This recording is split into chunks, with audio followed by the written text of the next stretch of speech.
안녕하십니까. 경향신문 이대근입니다. 오늘은 KBS 공영방송이라고 하는 KBS 사태에 관해서 말씀드리겠습니다. 최근 KBS 안팎에서 한 목소리로 공영방송의 위상 추락에 대해서 걱정하고 비판하는 발언들, 그런 여러 가지 우려들이 쏟아지고 있습니다.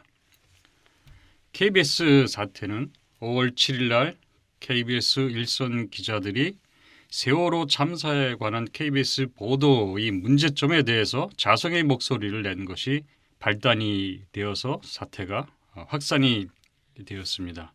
진실을 보도하는 것 대신에 KBS가 정권 보호를 우선으로 하고 있고 그것 때문에 저널리즘의 침몰 사태가 발생했다. 이것이 일선 기자들이 자성의 목소리였습니다. 이런 목소리와 함께 KBS 보도국장 김식원 보도국장이 세월호 참사 희생자가 교통사고 사망자보다 적다고 말했다는 보도가 나오면서 유족들과 실종자 가족들이 항의 이 사태로 번지면서 상황이 새로운 국면으로 치달았습니다. 김식원 보도국장은 그 발언 내용을 부인했지만 유족들과 실종자 가족들은 KBS까지 찾아가서 항의 방문을 했습니다.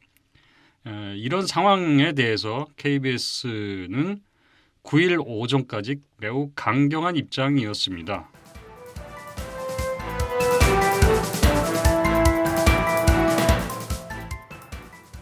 KBS 간부들이 8일 안산 합동분향소를 찾았을 때 유족들이 KBS 간부들을 발견하고 강력히 항의하고 유족들과 실랑이를 벌이는 그런 사태가 있었습니다. 그 문제에 대해서 KBS가 입장을 발표했는데 내용은 이렇습니다.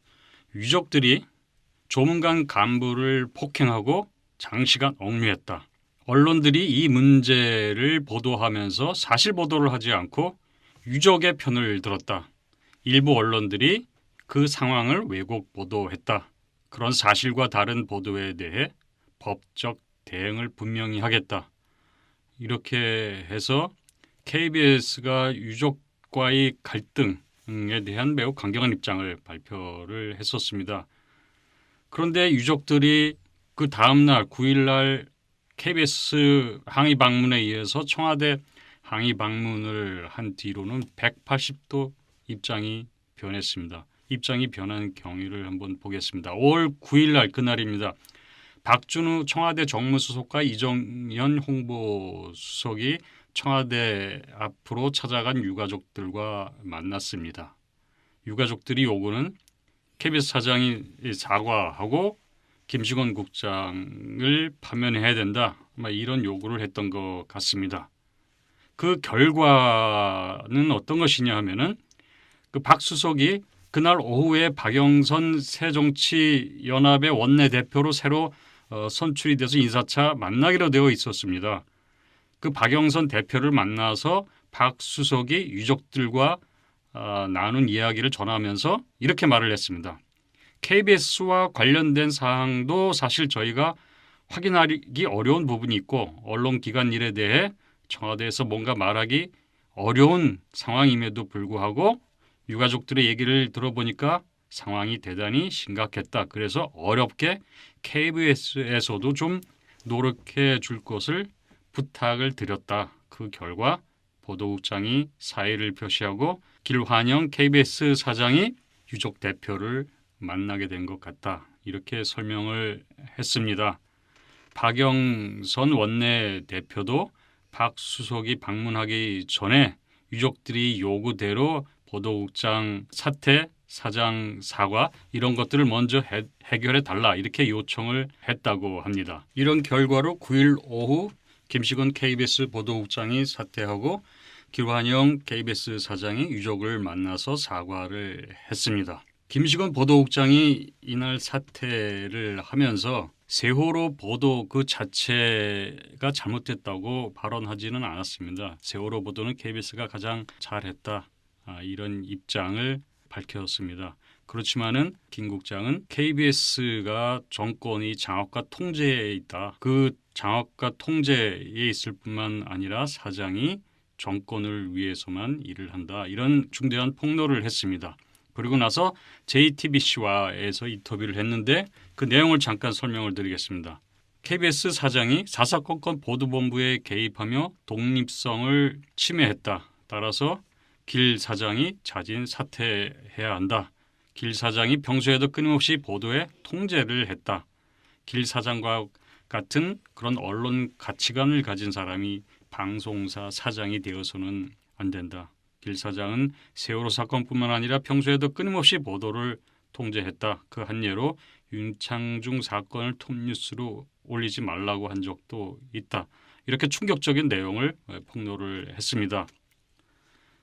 이렇게 KBS 내부가 많은 문제점이 있다는 것이 드러나자 5월 9일 KBS 기자협회에서 성명서를 내서 사장이 보도본부의 독립성을 침해한 사실이 드러났다면서 어떻게 보도에 간섭했는지 그리고 청와대가 어떻게 압력 행사를 했는지 그것을 밝히라 이런 요구를 했습니다. 그리고 KBS PD 기술인 경영협회라는 비기자직도 성명을 발표를 해서 막내 기자들이 그 자성에 공감을 표시하면서 선배 동료로서 반성하지 못한 점을 기자들한테 막내 기자들에게도 사과한다. 이런 의사를 표명을 했고 18년 차 라디오 PD 9명도 마찬가지로 동조하는 입장을 냈습니다.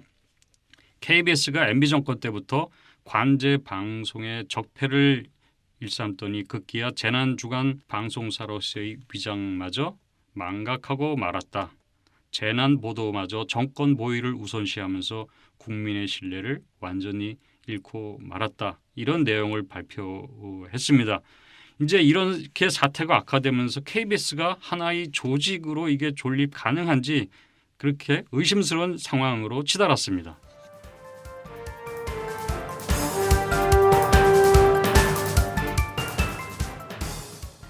이러한 KBS 사태가 계속 악화되는 과정을 지켜보면서 드는 판단은 외부에서의 판단뿐만 아니라 내부에서도 똑같은 판단인데 KBS는 지금 침몰하고 있다는 것입니다.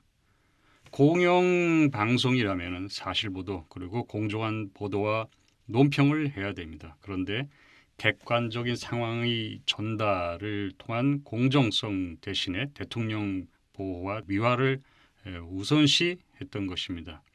이건 공영방송이 대통령의 정치 생명 구조에 나섰다는 걸 뜻하는 것이고 그걸 내부에서 KBS 내부에서 확인을 할 수 있었다는 겁니다. KBS 구성원들은 KBS에 대한 불신이 정권만 쳐다보며 자리 보존에 급급했던 무능한 간부들이 빚어낸 패륜적 인재다. 이런 표현까지 했습니다. 이 KBS를 침몰시킨 외부의 힘은 박근혜 정권입니다.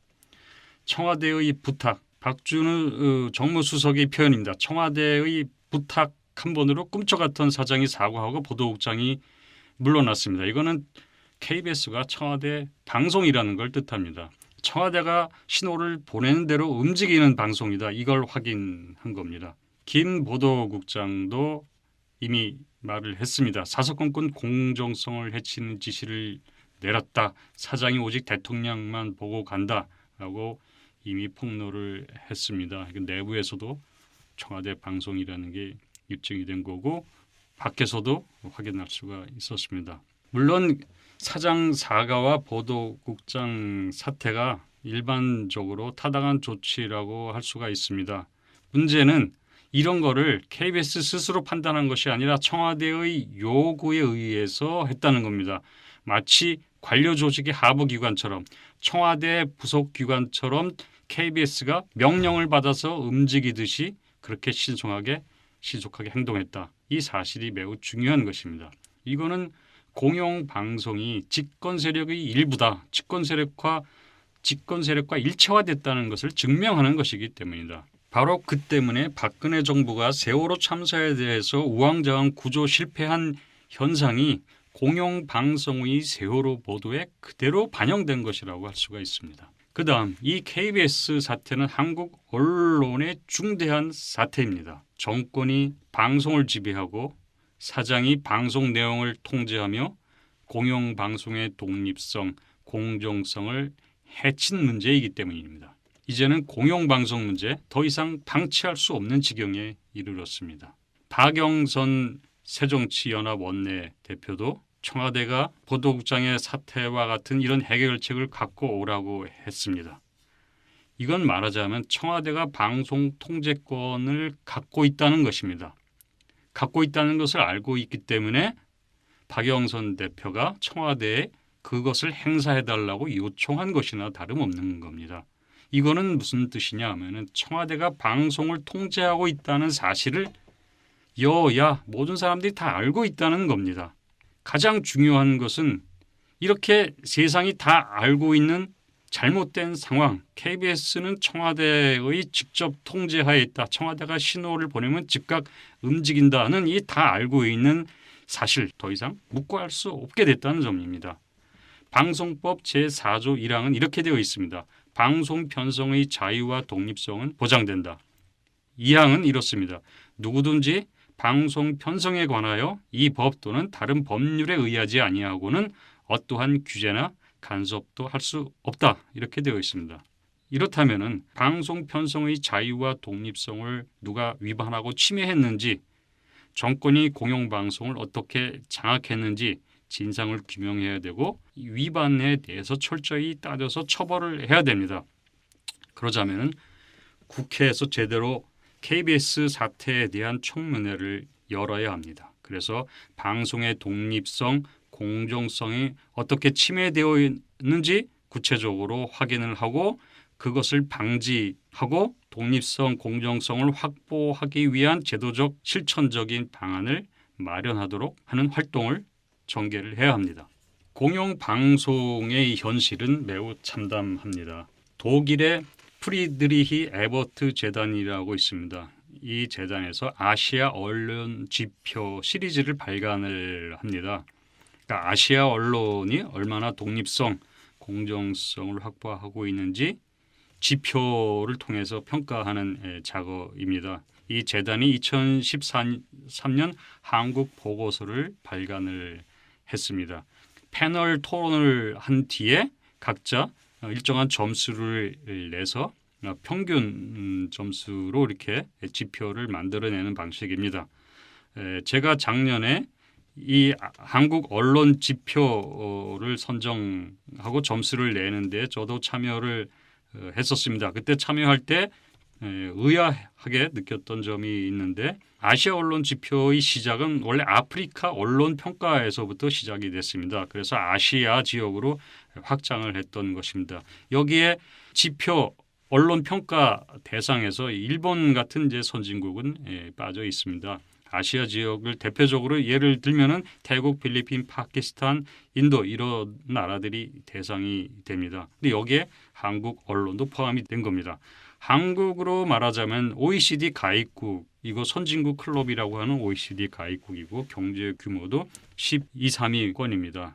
말하자면 한국이 선진국 문턱에 와 있다고 자부심을 갖고 있는 당의 제3세계, 과거에 이제 이런 나라들을 제3세계라고 했는데 제3세계이거나 비민주주의 국가를 대상으로 하는 이런 평가에 이 평가 집단에 한국 언론을 포함시켰다는 거에 일종의 자존심이 상하는 그런 느낌이 있었고요. 참석했던 다른 패널들도 그런 느낌을 가졌습니다. 그런데 평가를 해놓고 나서 보니까 한국 언론이 아시아, 아프리카 나라들보다 별로 나은 것 없다. 이런 느낌을 받았습니다. 한국 언론의 현실이 그렇다는 걸 새삼 확인을 했는데 한국 언론은 현재 어떻습니까? 재벌 언론이 주류입니다. 보수신문, 재벌 언론이 보수신문을 운영하고 그리고 종편을 운영합니다. 그리고 종교 재벌이 또 신문을 운영을 합니다. 나머지 방송, 통신들은 대부분이 정부 통제하에 있습니다. 그리고 아주 작은 소수의 독립 언론이 있습니다. 이렇게 기형적인 언론 지형입니다. 특별히 공영방송은 말이 공영방송이지 정권이 전리품으로 전락되어 있고 청와대의 홍보 매체로 이렇게 변질되어 있습니다. 한국의 언론의 주류가 진실의 배달부 역할을 하지도 못하고 언론의 다양성, 다원성도 보장해주지 못하고 있는 걸 확인할 수 있었습니다. 이런 점에서 한국 언론이 아시아, 아프리카보다 낫다고 전혀 그렇게 말할 수 없는 그런 상황이라는 것을 확인을 했습니다. 이 패널들은 진보, 보수 다양한 성향들을 모두 망라해서 참여해가지고 평가를 내린 겁니다. 보고서 내용의 일부를 제가 인용해서 말씀을 드리겠습니다. 방송의 독립성과 다양성 영역은 다른 영역에 비해 패널리스트들의 점수가 부정적인 쪽에 치우쳐 있었다. 사장 선임과 규제 제도를 포함한 공영방송의 독립성에 대해 대부분의 패널리스트들이 정부의 개입이 우려할 만한 수준에 있다는 점을 지적했다.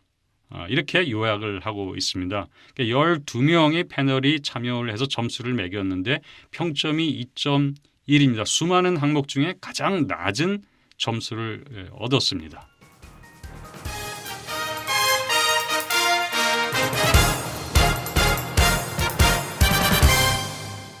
이번 사태로 알 수 있는 것은 첫 번째, 공영방송이 공공성을 이미 포기했다는 겁니다. 두 번째는 그로 인해서 정권이 공영방송을 사유화하고 있다는 것을 모두 알고 있었고 모두 알고 있었으면서도 모두가 방치하고 있었다는 겁니다. 물론 역대 정권, 어느 정권도 방송을 사유화하고 통제를 해왔습니다. 그걸 이번에 그 잘못된 고리를 이번에 끊어야 합니다. KBS라는 언론의 세월호가 지금 뒤집히고 있습니다. 침몰하고 있습니다. 그런데 가만히 지켜보고 있어야 합니까? KBS 기자들이 먼저 나서야 합니다. 언론의 양심을 위해서, 저널리즘의 원칙을 지키기 위해서, 공영방송을 제자리로 돌려놓기 위해서 누구보다도 당사자들인 KBS 기자들이 나서서 침몰하는 배를 구조를 해야 됩니다. 그걸 방치하고 있으면 언론인으로서 살아남을 사람 한 사람도 없을 것입니다.